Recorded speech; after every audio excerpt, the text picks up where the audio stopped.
सही सही ॿुधाए वक्त हिते तूं कहिड़े मक़सद लाइ आयो? चाचा साईं जी मदद लाइ आयो।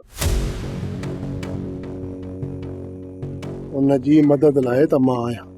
जेकॾहिं तूं उन लाइ कुझु करे सघीं हा त हुन जी न्याणी हितां अगवाह न थिए हा।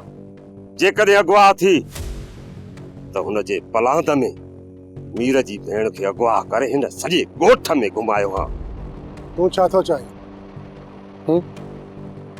जेकॾहिं मीर ग़लति कदम खयो उहो साॻियो ई कदम असां खणूं।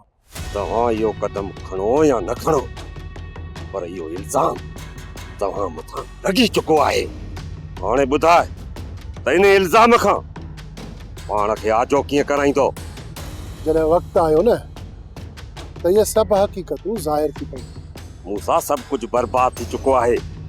अञा तूं कहिड़े वक़्त जूं ॻाल्हियूं थो करीं?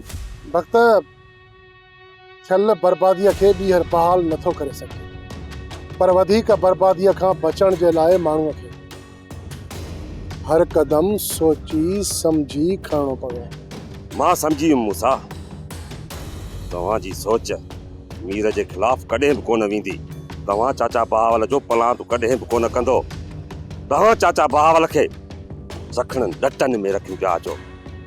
पर हा, चाचा जे पलांद जी मां सग रखां थो।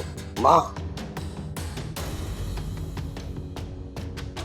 ही शैतान हिकु नओं फितनो खड़ो कंदो,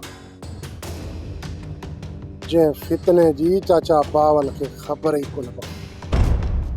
सोप सीरियल तकरार तमाम एपिसोड ॾिसो हाणे HD क्वालिटी में। विजिट कयो असांजो YouTube channel Sindh TV HD drama. Subscribe कयो असांजो official YouTube channel Sindh TV HD drama ऐं वधीक अपडेट लाइ बेल आइकन खे क्लिक करियो।